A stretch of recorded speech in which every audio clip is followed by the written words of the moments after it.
Ayan mga idol, binababa ng ating pangarga ng ating masisipag na mga kargador. Ayan po, ayan, for today's video mga idol, welcome to my vlog. Ayan, at tayo mga idol ay tutulong magdiskarga dahil kailangan nating kumita at ilang araw tayo natukod sa biyahe mga idol. Ganito po talaga ang buhay na bilang isang trucking.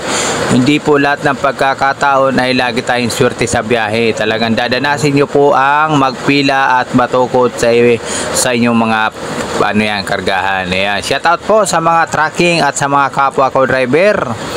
Yan, sa mga masisipag na mga painanti, ang laging tulog na mga painanti pala, yung pala ibig ko sabihin mga idol. Ayan, bali mga idol, at nabawasan na yung pinakapuwit.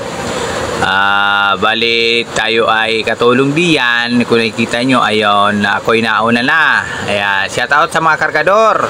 Ito mga idol ay dati ko ng trabaho ang magsarga ng simento. Ito ay pits lang. Dati po ay matagal ako naging helper bago ako naging driver.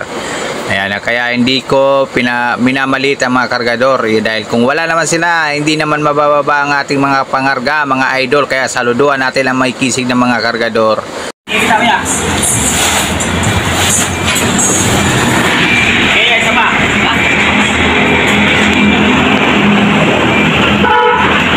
Baka mamaya mapatay ka niyan. Ayusin mo. Oh. Dah. Yan na. Gi.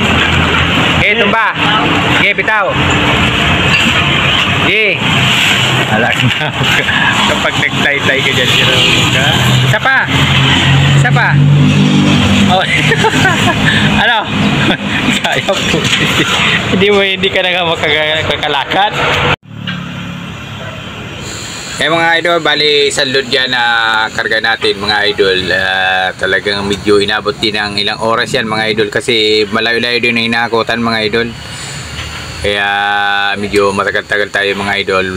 Ayan, bali mga pasan yan, bali pa isa-isa, dala-dalawa. Depende po sa kaya nyo, huwag nyo pipilitin na hindi po angkot sa inyong bigat yung inyong papasanin kasi baka po kayo ay mabalian o magkaroon po kayo ng damage. Ayan mga idol, maraming salamat po at medyo mahaba ang ating video at pasensya na kayo mga idol. Thank you mga idol, shoutout po sa inyong lahat, maingat po ko tayong lahat.